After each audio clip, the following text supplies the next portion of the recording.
Coming to our first Measure L community meeting post-election. The election was very successful. We managed to get almost 76% of the vote, which is a remarkable number, clearly clearing the hurdle of 66% by quite something. And of course, that is a testimony to the good folks of Placerville who saw fit to provide the city and this community with some funds to actually take care of some of our infrastructure needs, which we have talked about ad nausea: roads, sewer, water, and storm drains. And that will augment the money coming from Measure H, and we'll get into some details here soon. We have the entire city council here. You don't need to stand up, just raise your hands. Great, put them down. And what we'd like to do tonight is, because actually, take this one step back. One of the things that I talked about when we were actually in the Measure L campaign was to actually have some community meetings after, assuming it passed. We would have some community meetings to kind of explain this journey that we're going to be on, because we now have a 20-year journey that we're going to be going on, collecting this money and then spending it in this community, which is so fantastic. I'm a board. One of the happy things I get to do is I'm a board director for the Sacramento Area Council of Government. So I hang out with folks like me from different parts of the Sacramento region. And when I was able to go in at our first meeting after the election and say, we had passed this thing, A, I was very excited because there was a number of them that did not pass. B, I was immediately the object of much jealousy, because there's a lot of communities that would love to have this resource available to them. Investing in your community is a very important thing, and so we're going to begin that journey today. So basically my idea was to have a couple of meetings. We would walk through the numbers. This is going to be very high level. We're going to use a lot of examples. Some of the numbers are going to be really good. When we talk about the Main Street project, we're going to get very precise numbers. I do ask one thing of you. Some of the numbers we're going to use tonight are estimates. They're guesses. We're going to talk about interest rates. We're going to talk about terms of things. We're going to talk about payments. Those are all estimates. We may say 3%. If it ends up being 3.1%, don't come back and say, you said 3% in that meeting back in January, and it turned out to be 3.1%.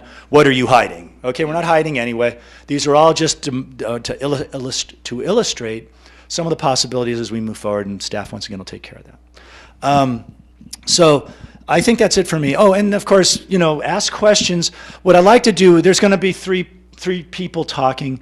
Let each person kind of get through their thing, because they may actually answer your question before they get to the end of their slides. There's not many slides here. We're going to get through this fairly quickly. But we want to ask questions, because really this isn't about staff or me talking. It's about you asking questions, getting clarification, your ideas. And then depending on what happens, we'll have a follow-up meeting in May, because we'll be closer to getting the money, and then we'll actually have something really solid to talk about. So anyway, do any of you have any questions of me? Yeah, I know I don't know anything. Okay. Anyway, so Cleve, please. Good evening, everyone. Thanks for coming. It's good to be here tonight. I'm going to do the easy part, because I'm not the smart one. I'm going to have my finance director and my city engineer do the important stuff. So let's see, is this on, Dave? Ready to go? Yeah, it is. Okay. So here's kind of what we're going to go through tonight. You heard from the mayor. I'm going to talk a little bit about, I don't know if you recall, back in October, November, we did a survey that we sent out with our utility bills and asked you what you saw as our most critical roads that needed to be repaired. So I'm going to run through, just very quickly, give you some brief information about the results of that survey. And then I'm going to turn it over to Rebecca Neves, our city engineer, who's going to talk about project delivery and kind of what it takes to get a project done. And some of the complications, and a little bit about how we're going to prioritize our projects and moving to the next step. Now, one thing, if you were coming here tonight to find out what is the first project we're going to do, we're not going to tell you that tonight, because we don't know yet. There's a lot that we need to go through in terms of prioritizing the different aspects of the project, and Rebecca will go through that when she gets to her part. And then last, Dave Warren is going to talk about the actual Measure L and the revenues we expect to receive from that, and then some options of how we move forward in spending that and getting the projects done that we identify as our most important or critical ones.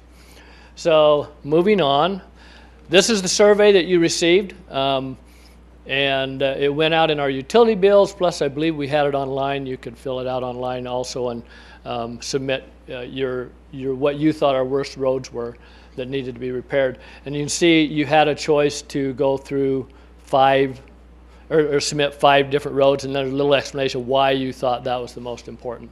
So it's very simple. On the back side of this, we listed a majority of our roads and the PCI, which is the Pavement Condition Index, ranked from 0 to 100, telling you what condition your road is. If it's 100, your road is perfect. If it's 0, which we do have a few of those, it doesn't exist anymore, basically. There is no paving there. It's down to nothing. Before I go on, I want to mention to you, we have a computer program over here on this desk tonight after we're done. If you'd like to go in there and one of the staff can help you type your road in there, it will tell you what the pavement condition index is for your road.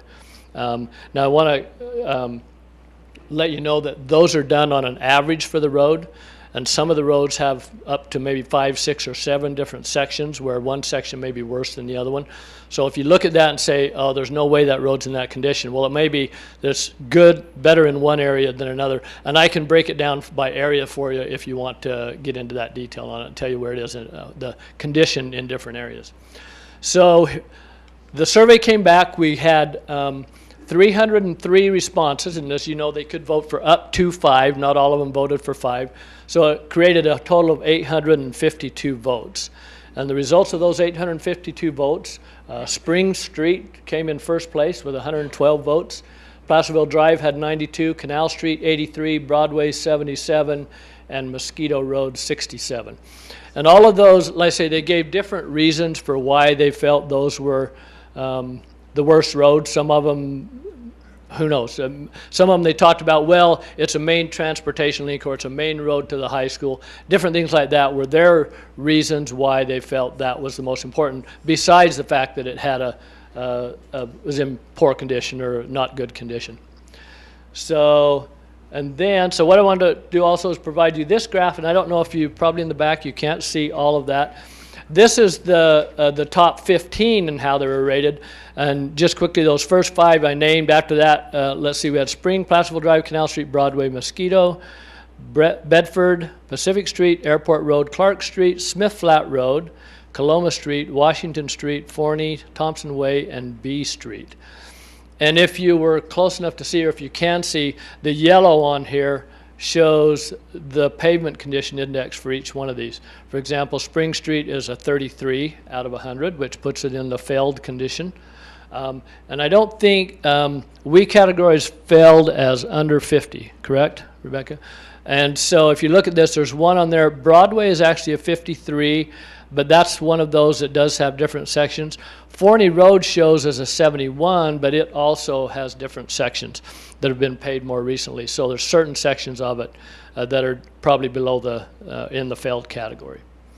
So that's all I have for you. Are there any questions to me before? We'll have chances for more questions at the end. Any questions about this, about pavement condition index? If there are, Rebecca will answer it instead of me anyway, but yeah. We hadn't thought about that, but we can definitely do that. Yeah, it's got some good information. And we do plan on trying to get this computer program up so that somebody can easily go on there and find out what their pavement condition index is. So, all right, with that, I'll turn it over to Rebecca.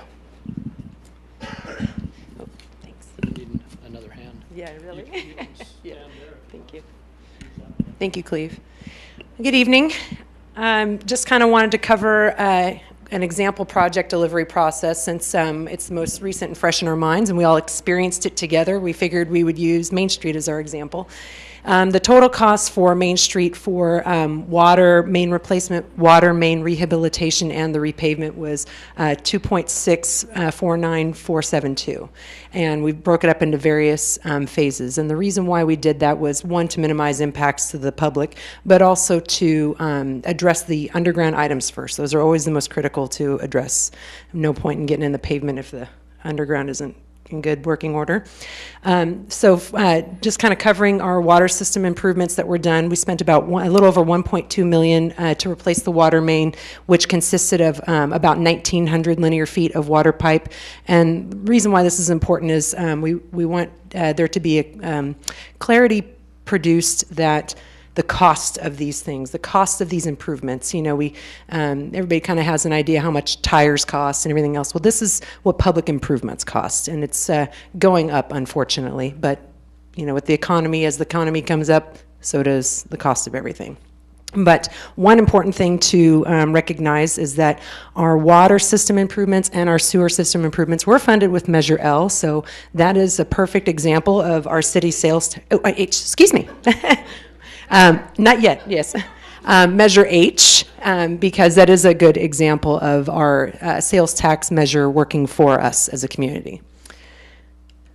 The sewer system was a lining of the sewer pipe. The sewer pipe was in fairly good condition, so we were able to line it with a cast-in-place pipe where they steam cured it. That has about 50-year lifespan, which is a good amount for utilities and pipes. And it also was substantially cheaper. To replace the pipes would have been about $500,000. Once we realized that we could go this route, this was the avenue that we took in the best interest of saving our precious local money. And then the pavement rehabilitation was about $1.2 million, just to give you guys an average cost per square footage for paving projects. It's about $10 to $20 per square foot. Main Street was actually paved at $11.95 per square foot. For a night job, that's incredible. Usually they're anywhere from $16 per square foot and up for night work. So we were pretty successful getting that completed within a reasonable budget. We did a fair amount of work. We reconstructed Stagecoach Alley and Center Street, and we also did the grind and overlay of Main Street and included some pedestrian safety measures with the bulb outs and various improvements. Yes, ma'am. Looks like the pavement and the water were about the same cost. But the pavement against the water and the sewer together actually cost more than the pavement, right? Correct.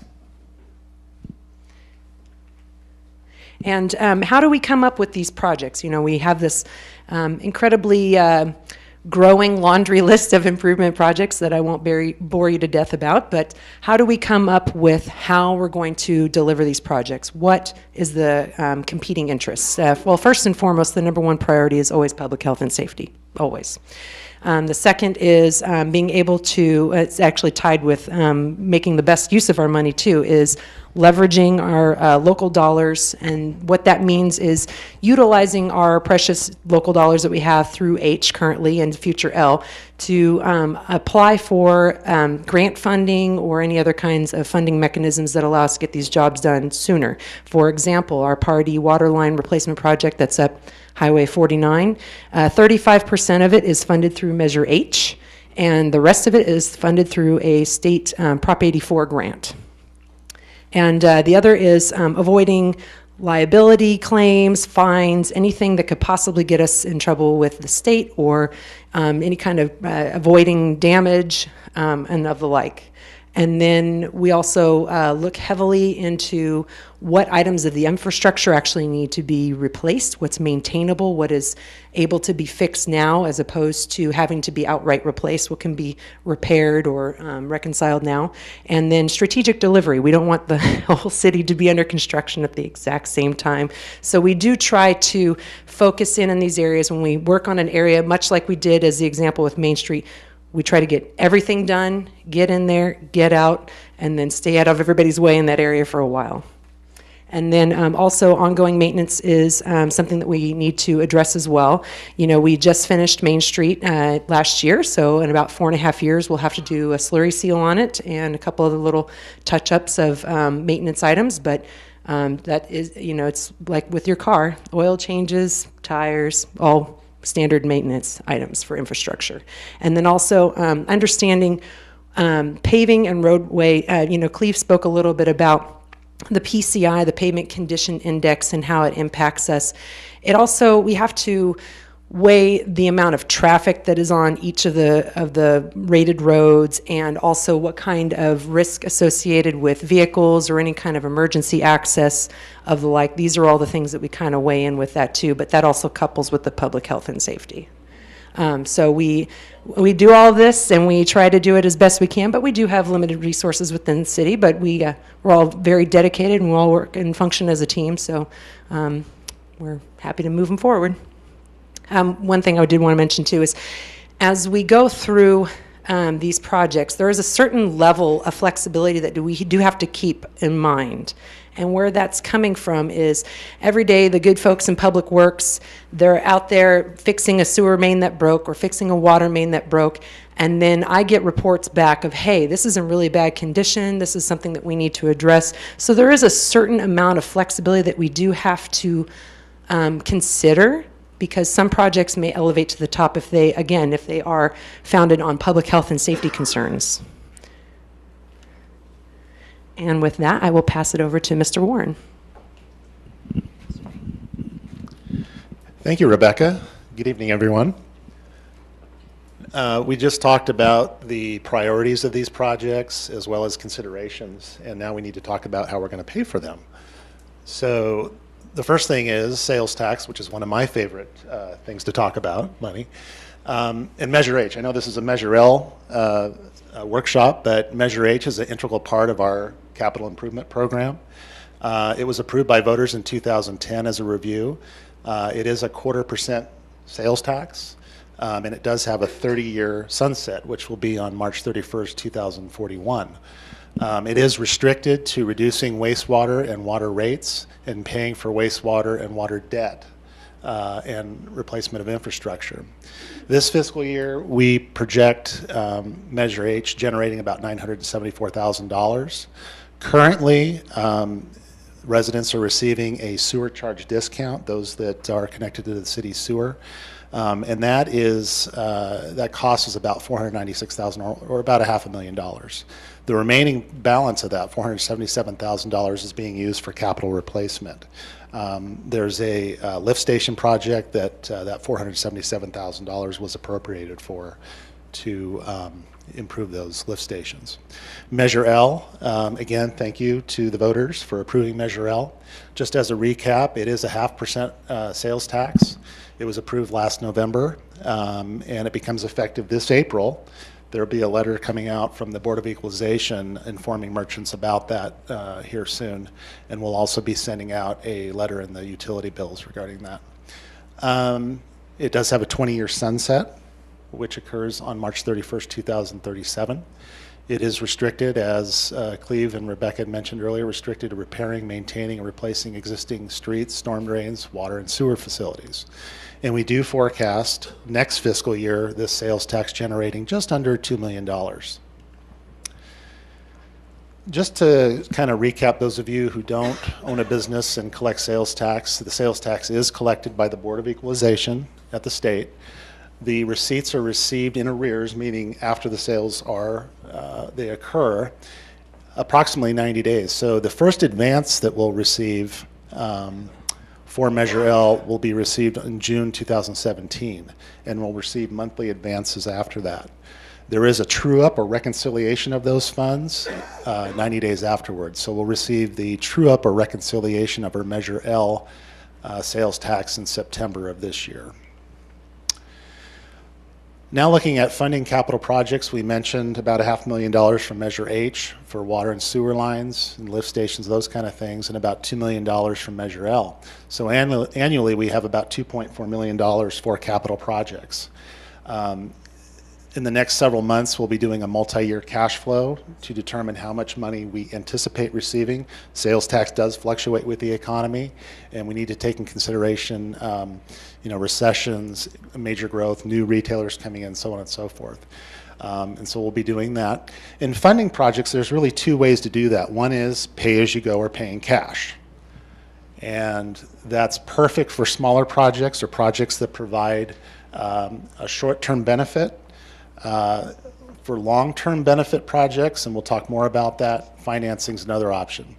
So Measure H and Measure L is one source of cash. The other source is local grants through our water agency. You pay property tax. Part of that property tax goes to our El Dorado County Water Agency, and we can pursue grants for design of projects, water and sewer projects.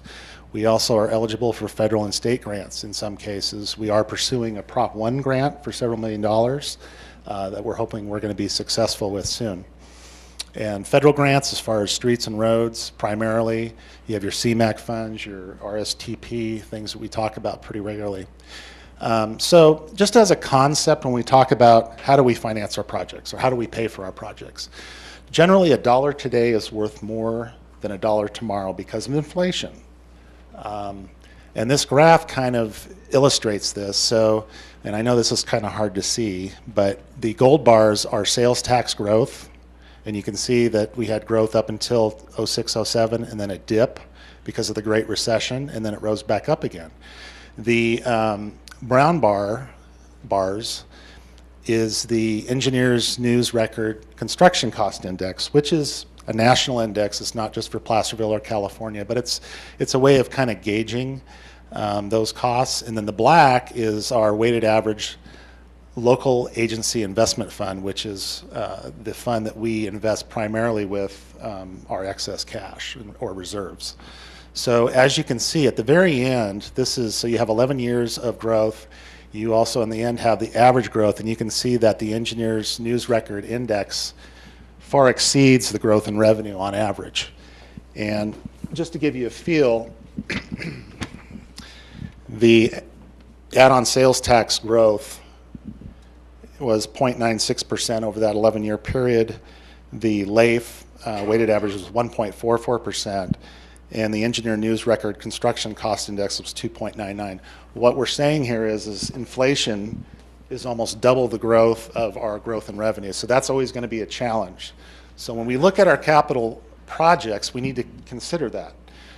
Do we do pay-as-we-go, where we're using today's dollars, or do we possibly go into debt to try to leverage low interest rates to get ahead of that inflation?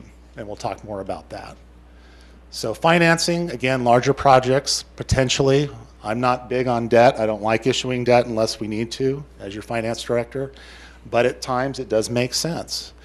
And that's something that through a present value analysis, that's something where we would look at the growth in inflation versus project costs versus interest rates, so on and so forth, coming out with analysis. Does it make sense to go to issue a bond for a larger project? And to give you an example, again, Measure L generates about $2 million a year. If you committed about $500,000 in annual debt service or payment based on today's interest rates, and we did include a factor for delay of financing if we were to delay it up to 12 months. And this is just an estimate. Like John says, don't hold us to the numbers because these are all estimates.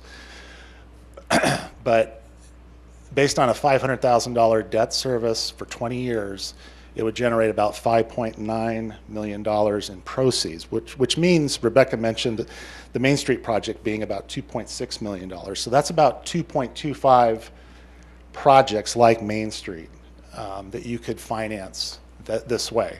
The weighted average interest rate would be 4.7%. The interest rate would range from 3.25 to about 5% over a 20-year period. The total interest that you would pay would be about $3.7 million, and administrative costs. The administrative cost is about $3,500 a year. So the total cost would be about $10,016,000 for that type of financing. Again, that seems like a huge number, but when you consider potentially how much it would cost to do a $5.9 million project 20 years from now, it could be a lot more than $10 million. But that analysis we'll have to do as time goes by, and we'll be making recommendations to the City Council regarding that. Any questions, comments? I know I threw a lot of information at you. There was a lot of information beforehand, so we'd be happy to answer any questions you may have. Yes, sir. What kind of leverage can you get on the grant fund? Is there some kind of multiple you can get if you have $500,000? Can it get 2 or 3 times that? Good question, Mickey. So the question is, how can we leverage grants, or how much leverage can we get? It really depends on the grant. Some grants, there is a local match where we have to come up, say, to 20, 50, 80%. Some grants, there is no local match. So it really depends on the grant, and it depends on what it's for, if it's for utilities or if it's for roads. But yeah, that is a good question, and I know we're all committed to chasing after every grant dollar. If it makes sense, you got to be careful about the strings. Sometimes there's major strings attached, but generally speaking, most grants are advantageous to chase after. Add something. So, for example, the Johnson Controls program that we're working on right now is going after the Prop 1B grant. Is that right? Prop 1, just Prop 1 grant. And I believe the number is about 10 million we are seeking. Is that right? Little more than 10. But that does require a match in order to get that. Without Measure L money or Measure H money to use for a match, we would probably not be able to go after near as much as we are looking at. We'd have to reduce that amount. But with that, we can go after a little over 10 million as the projects we've identified that are on the critical projects. Recall during Measure L campaign, we showed you the water projects, water and sewer projects that we were looking at. I want to emphasize, the Prop 1 grant, none of it is streets. It's all water and sewer projects. Streets are not eligible for that. But if we can use that money to leverage maybe, I don't know what it is, maybe $2 million to get $10 million of extra money, clearly would be worth it in my mind. So, Carl? The word match, and I just wanted to make sure that a match is not necessarily 100% match. It could be as little as... Correct. In fact, normally they're not. What I see normally is maybe 25% up to a 50% on some grants, but it varies from different programs. So, what did you say? Also on federal funds too, a typical match for federal projects is about 11.47%, and that's a amount that's been prorated based on projects that have occurred in the past.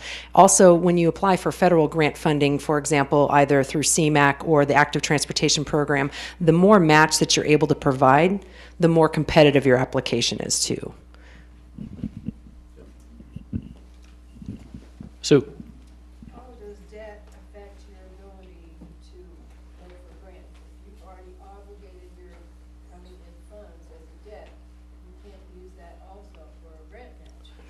That's correct. So what you've shown here, I think, was these are just potential. These are options, where we showed 2.4 million is what our total approximate revenue would be, and we proposed, or we not proposed, but we looked at an example where if we took 500,000 of that to use towards a match, or to leverage to get loans or to finance, then you still have money left over for pay-as-you-go. And that's what I really think we'll be doing. There'll be a combination of cash projects where we pay-as-you-go, and some financing, and some used for matching grants to bring money, leverage that money, bring it forward. So I see it being a mix of everything. Not that we would take, obviously we don't want to take the full 2.4 million and say, well, let's bond for $20 million right now and we get the whole two. For one thing, we couldn't spend all that that quickly, and it just doesn't make sense to leverage, to use all that funding just for financing like that. So, Tom? Are there constraints on the city's ability to use sales tax revenues as the collateral for debt? Not to my knowledge. Sales tax is a, are there, he said, are there constraints on using sales tax for collateral for repayment of debt? I'm not aware that there are. I'm looking back at you, Tom. You're my attorney. You're not my attorney, but you're the attorney. But sales tax is known as, it's known as general fund money, which it's discretionary for the council to spend, so I don't think it is.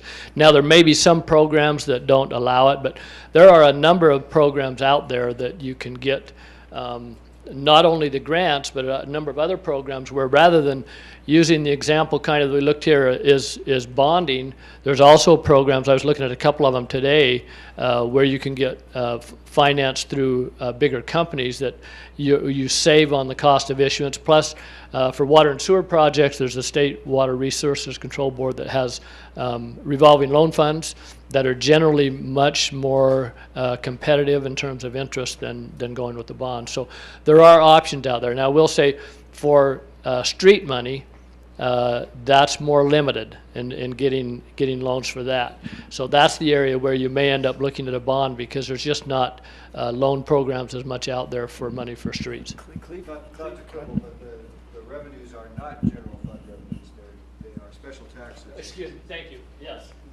But they're still discretionary in terms of using them for the water. That's all they can use. I'd like to add something too about the whole notion. I mean, one of the reasons why my vision for this meeting was to start to lay out some of these concepts. No one is suggesting that we necessarily buy debt, but for example, under the old regimen before we had Measure L, the project on Main Street, we had to collect, was it 5 years of funding to pave the road because we were getting it in very small chunks. Imagine a project like Placerville Drive. I'm going to pull a number out of the air. Say it's $8 million just to pave it, not the water or anything else, but just to lay new asphalt up and down Placerville Drive.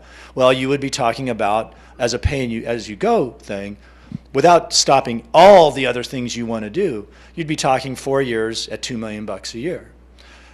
That means also you don't do anything else for 4 years except maybe that increment that you keep for Measure H, for example, and you continue on with your water and sewer roads. And so that's the reason why one of my thoughts was to bring the concept up. It doesn't have to be done, and the city will just have to make decisions. When we were saving the money for Main Street, we didn't do anything else for 5 years. Yeah, well, the weather doesn't help us. Anyway, I just want to make that clarification. We're not endorsing any particular action, but we want to have folks prepared, and these are some good examples of just what you can do with the money. And you'll still have $1.5 million out of Measure L that you'll be spending in the here and now, and you won't be paying for the debt financing and whatnot on a bond that you might go and get anyway. I'm sorry. Go ahead. Mickey. You mentioned earlier, critical program is maintaining the existing roads that are in good condition. So do we have any idea, or are you working on that analysis of what percentage of the dollars are being used to maintain the existing roads that are in good condition? We don't have a number yet, but we're working. So a certain percentage of the $2 million, I'm saying, is going to go just to the The question was, and correct me if I'm wrong, Mickey, it was how do you proceed with addressing other projects and needs when we have ongoing maintenance needs of our current facilities and infrastructure? It's paraphrased. As far as the pecking order of what gets maintained, we haven't set that yet. This kind of ties back into wanting to have a little bit of flexibility for the critical projects as they come up regarding public health and safety. But we are looking at a list, and we have not completed, but we will bring it back. I don't even remember when we did some of our other presentations, we showed you a slide. Rebecca could describe it better than me, but it showed like slurry seals, an overlay, and then a complete reconstruction. Is that a good description, Rebecca? And the difference in cost going all the way, I think complete reconstruction, $50 a square foot? Slurry is about $2 to $5 per square foot. Reconstruction is typically, an overlay is about $10 a square foot. Reconstruction is right in the category of about $20 per square foot because you're rebuilding the road base below the paving. One thing I'd like to point out is when we talk about the difference between pay-as-you-go and financing is the type of asset that we're paying for. For example, if we're doing a slurry seal or just a minor repair, crack seal, that kind of stuff, that's not something we want to finance because the lifespan of that improvement or maintenance is probably in the single digits. Where if we're replacing water and sewer lines, that could potentially provide benefit for 70 years beyond the lifetime of current residents. So it's actually going beyond, it's providing benefit to residents today and in the future. And so if you consider a financing, that's another way of spreading that cost over to future, those that benefit from it that may not be here today. Yes. I think kind of what I heard with this last comment is if we use some of the funding at the beginning to get, like you say, slurry is less expensive, but it saves you in the long run. Like if you can get that, if you haven't done anything for 5 years, it might be important to try to get that slurry on some of those things before they go to critical mass.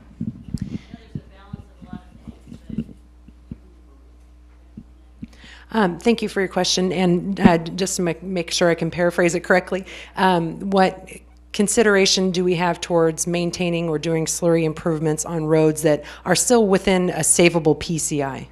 And that's a great point. We do have our list that we have gone through and studied, and then we do have roads that are savable, and those are certainly roads that we are looking at as more priority in the maintenance category. So it was a good point. But yes, we are looking at those as well. Yeah, and that's a great comment. And that's one thing, you're right. We do need to look at those somewhat first, because if we don't, they may grow into that. Rather than being at risk, they may go to a failed category, where then you have to do more expensive corrections. So, Kathy. I know that we have a lot of neighborhood streets that are in really bad shape that aren't going to be a priority, and I'm just wondering what can happen to help them. What kind of a plan is the city going to have for fixing potholes? Because I know a lot of our streets are probably not going to get on the list for a very long time, and they're just going to get worse and worse. And you're right. There are a lot of streets. The question was that are local roads, neighborhood roads that are not necessarily going to make that high priority list, because one of the considerations we will look at is the amount of traffic on the road, because that puts more wear and tear on the road also. And so you're right, there are some of those. But again, we talked about the slurry program. I think that we also want to look at, as part of this, beefing up our just daily maintenance program and making sure that, for example, pothole filling, we're using the best materials that we can to actually get some life out of that and hopefully extend that. And maybe then doing a slurry over the top of that after we've done a pothole. And maybe some of those neighborhood roads will fit that category and can get that. That's our hope. So, other questions? Yeah. Also, if I understand this right, if the infrastructure, if we have a real problem with water leakage or sewer leakage under a road, that might elevate that neighborhood road to get paved sooner, because you do that when you do the water reconstruction or the sewer reconstruction, is that right? That's right, yeah. When we go in to do the water, if we find a water, she asked if there is a repair that we discover we need to do for a water break or a sewer break, wouldn't it make sense to go in there and do it at the same time, do the road improvement? And if that happens in a neighborhood street, then absolutely we would look at doing that repair all at once, so the entire thing. So, Michael. Did the city ever end up selling that specialized paving truck? We did not. It's still in our yard, right? Where's Rick? There he is, Rick. Yes, it's still up there. We have not been able to sell that yet. We could. It is a good piece of equipment. The problem we have is that we have such a small staff, and it takes a pretty good sized staff, as my understanding, to operate that piece of equipment. Is that right? Good explanation, Rick? Yeah. So it's if it take, we have, I think, 6 full-time employees out there, 6 or 7. Rick, does that sound right? Yeah, for streets. So if it's my understanding that machine could take our entire crew to operate. But there may be other options in terms of contracting out for staffing to help us use that and stuff like that. So there's other options that we could look at. Yeah, Evelyn. Just out of curiosity, when that piece of equipment was purchased, did we know we had a staff shortage? We actually had more staff at that time. That was before the recession when that was purchased. That was before I was here, I know, but it was quite some time ago. And it was more feasible at that time, different staffing and different people, and more people. Yes. I have a question about Smith Flat Road. Mm-hmm. It's pretty similar to probably a lot of other streets. I'm wondering, for my own purposes, I'll be selling my home within 6 months. Where does most of us on Smith Flat have a bridge that is our driveway. Where does the bridge meet the street? Because there's considerable deterioration at the end of my bridge onto the street that needs to be repaired. And is any of that cost going to be coming to me as a taxpayer at any time? Okay. I can't tell you the exact answer there, but all of our roads have what we call the right-of-way, so the width of the road that we're responsible for. So that's what we would be looking at repairing in that case. Is that right, Rebecca?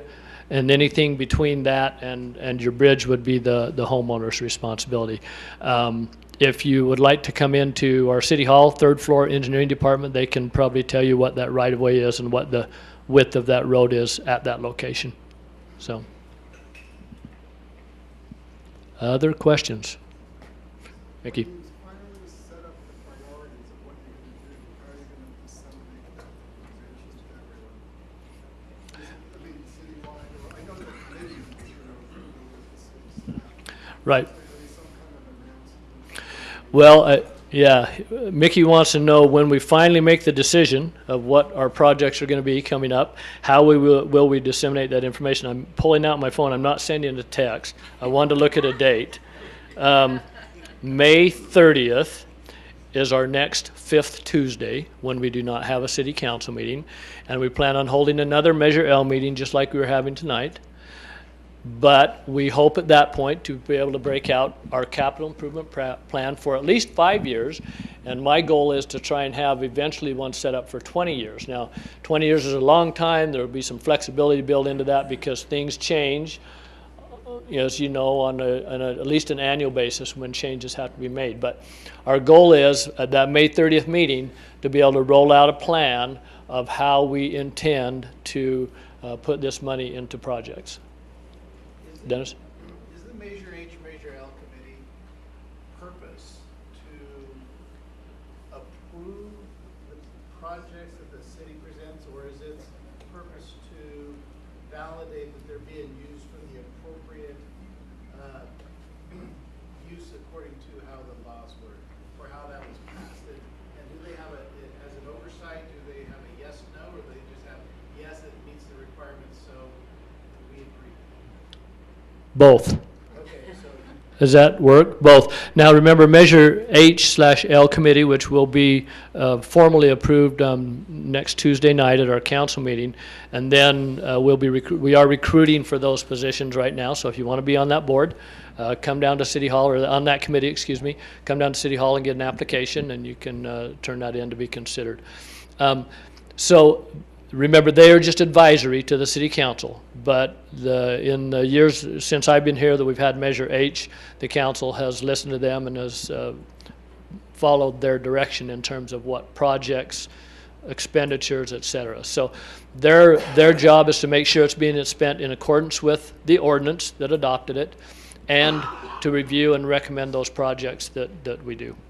So. I have a question about again, Smith Flat Road and the hotel that's going to be going there.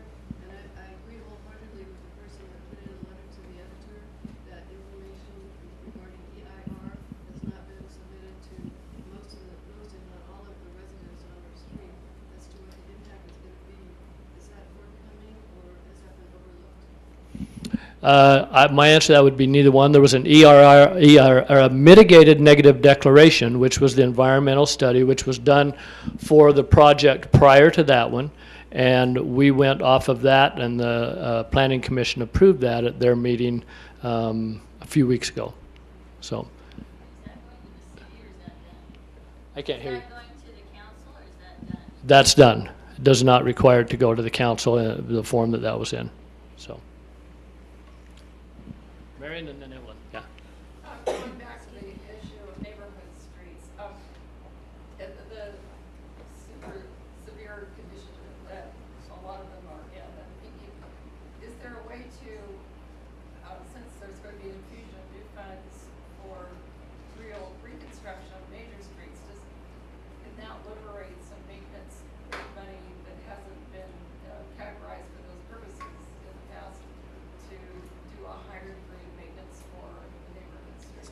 Would that require a budget alteration, or just because it ought to be done? Yes. She's asking, will this, I guess, if I'm stating it correctly, free up money for maybe what I would call the more basic, lower level maintenance, such as pothole filling, for example. Yeah. With the heavy winter, it's escalating so fast that with the regular stream of funding, it's not going to take care of that. I think the public probably has an expectation Right. that some work is going to be done in that regard. Yeah. As Measure L. So because Measure L doesn't, could that free up some money to address that immediately? I don't know if I'd look at it as freeing it up, but I see a portion of Measure L being put into that type of maintenance type program for the city, whether it be, and I'll throw out a number, $200,000 a year or something that might be dedicated just towards that particular problem of making sure that potholes are filled correctly. And who knows how we decide to do that, but have the staffing to be able to do that and keep up with those, so that the hope is that you can be more proactive and get them filled before you get a call from somebody saying, hey, there's a pothole over here. Well, that was gonna be my next question, is would that be a function of the committee, or how would that work in order? The committee could recommend that a portion of that funding go towards that. Yeah. On the pothole Oh. issue, I have called the city on potholes on Clark Street, and they have been extremely responsive to fill them. So Yep. I want to let you know, they don't know where all the potholes are, so you have to notify them Right. that there are potholes, and then they've taken care of it in 2 days. Yeah, they do a great job, and that's Rick and Nick on the back row. Thanks, guys. So, Evelyn. Yes, getting perhaps into minutia, but of personal interest, a city stormwater drain drains onto my property and rushes part of it, a steady stream of erosion down the hill onto Main Street. I've often thought I should pipe it and put it directly on the Main Street, but I don't know how many instances there are of this in Placerville. Are there many instances where stormwater drains drain onto private property? And is there any chance that this could be remediated? I guarantee you there are other instances in the city. I'd look at Rick and Nick again, and they could probably name a half a dozen or more of them. And the answer to the next question is yes, this could be used for storm drain. As you saw, it was one of the things we included in here to correct storm drain and maintain and repair storm drain problems. So yes, that could be one of our projects. Is it even legal to put the city stormwater drain onto private property? My answer is it depends on how it was done. I don't know the specifics. I'm not going to say one way or the other on that, but it depends on how it was done. You know, did the city do it, or did a private homeowner that built a home there when they put those improvements in for the city or something? And who knows how long ago? There's too many questions to ask about why, when, how, or where that happened. So. Will the Measure H committee be 5 members as the ordinance states? Yes. And I'll tell you what is on our agenda for Tuesday night. At this last meeting, council directed us to combine Measure L and Measure H together. So it will be one 5-member committee to review both of those funding sources, plus an alternate. So there will be one alternate that can fill in. And the way it's written currently, I'm kind of jumping ahead to next Tuesday, but is that the alternate will be required to attend every meeting and participate, but they will only vote when there's one of the other members absent. So. I have, Good. I'm following up on Marion's question, and I'm not sure that she got the answer that I would have expected. In the past, before Measure H or L, the city did a certain amount of maintenance. And what I was getting, that she was asking is, since we now have Measure H and Measure L for road and sewer project, the money that we used to put towards that, couldn't that be used for potholing and minor things without going through the approval of the getting opinions from Measure H or L committee? And I don't know, is that what you meant? I think you heard what I was trying to say. Right, and I understood it that way. What you're talking about is our gas tax funds, which currently we use, and we use that for street maintenance currently. However, before we used it for more, help me out, Dave, more overlays and things like that.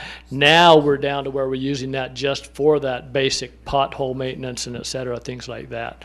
So the answer is yes, no, and it depends. I mean, they're both used for the same thing. They're both used for streets. So whether or not you take the Measure L money and put it back into this and then use this for that, or if you use it directly, it could go either way.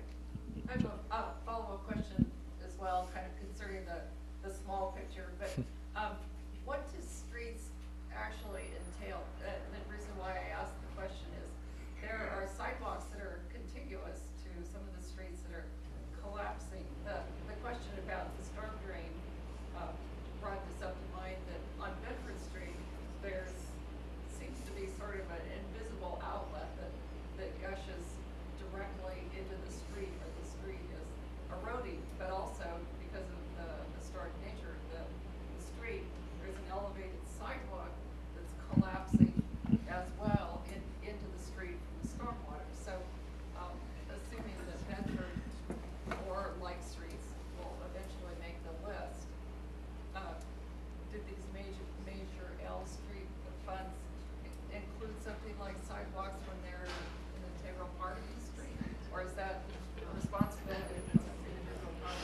Yeah, technically sidewalks in the city of Placerville are the responsibility of the homeowner, or the property owner, excuse me, rather than the city.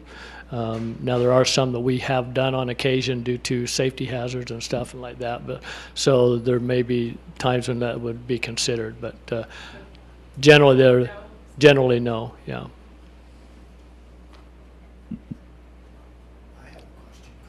John has a question. Would you like, well, no, you don't need to. I'm going to be just like them. Would you like to describe our most recent biblical storm event and what it did to our sewer system and how that may inform the process we're about ready to get into? In 10 words. Sure, I'll try. So, short answer. Our wastewater treatment plant has a capacity of about 5.5 million gallons per day. That's what it is built for and constructed to be able to handle. On a daily basis, currently, we have a lot of excess capacity. We run about 1.25 million gallons per day. At the peak of these last storms, on at least 2 different occasions, we were running at over 7 million gallons per day. And we know that part of it is just because there's a lot of water coming to the plant from runoff and et cetera, but we knew there was some of this, but this gave us a better look that it's worse than we thought it was in terms of what we call I&I, water from our storm drain lines and from the creek or whatever that is getting into our sewer lines and causing that huge amount of overflow. And it caused us some real problems, potential penalties from the state that we're working on talking to them about because of some problems that we had during that storm. So one of the first things we want to do, and we'll be presenting to the Measure L for committee first and then to the council, is looking at an I&I study so that we can try and figure out where this storm water is getting into our sewer plant and causing that problem. So that's an additional problem that we have that maybe wasn't listed when we went through the projects for Measure L, but one that is going to become very important for us to look at in the first part of Measure L funding that we have to figure out what the problem is. So that. Well, and not only it was not just the water, which was of course the principal problem, but also rocks and other debris that were getting into the sewage system and then going into the plant. And of course there's screens and rakes and stuff that they have to keep it out. But then that becomes a big maintenance problem as well. So this is a big issue, and I mean it happens it's nice to have a lot of water and snow, and we're thankful for that. But when we don't have these huge rain events every other day, but it is something that we need to think about, and I just wanted to have we had talked about that. Okay. Sue? Comment is that until you define the problem, you haven't got where to fix it. Mm-hmm. So the I&I study has got to be done. Otherwise, how are you ever going to have a sewer system that actually functions? Right. Most of the time it functions. Right. Her comment was we need to define the problem. In other words, we need to do the I&I study so that we know what is broken and what we need to repair. So. Anything else? Other comments, questions? Okay. I don't see any hands shooting up. We're going to stay around here for a little while. We planned on being here as late as 8. We don't have to be here that long. If you want to come and see what your pavement condition index is up here, we can show you. Thank you for coming. That's fine. Anyway, actually, I do have one thing. Go back and look at the parklet display. That's kind of cool. There's 3. You can't vote on them anymore. I was just informed of that. My bad luck. But go back and check it out. Have a cookie. I think we're out of water. Once again, thank you very much for coming tonight. This has been really great, and we're going to have a lot of fun spending a lot of money in Placerville. So.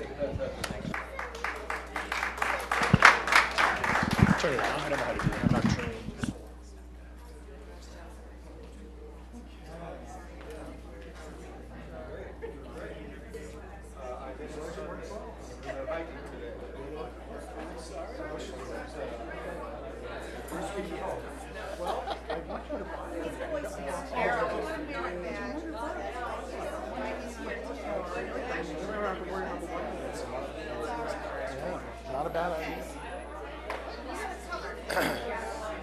get some portable ones of these for, you know, just mount them on We have little stands, That's a really good idea. You know what? Because you figure there's 5, 10. So that's $1,000, right? For everybody. Brand new mics, no wires. The only thing is, I have a meeting here Thursday, I want to make sure I can use it. When I come here Thursday, I expect it to be there. So, are you going to bring a projector? Well, I have one. I don't know if it's, yeah, I have one. Where's this one? It's for the Marshall System.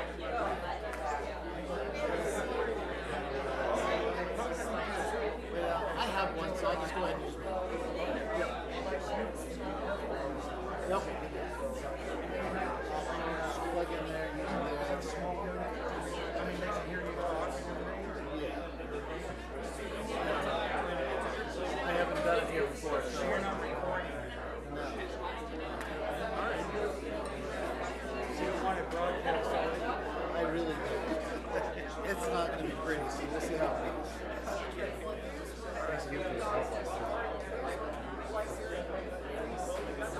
Oh, did he? yeah. Oh, yeah. I can't believe I didn't mention capital replacement sinking fund. Yeah, Anyway, you picked up on that. I was caught. Yeah, well, I think it needed to be said because. Oh yeah. That was one of the biggest. Well, when you go through all of that, it's, you know.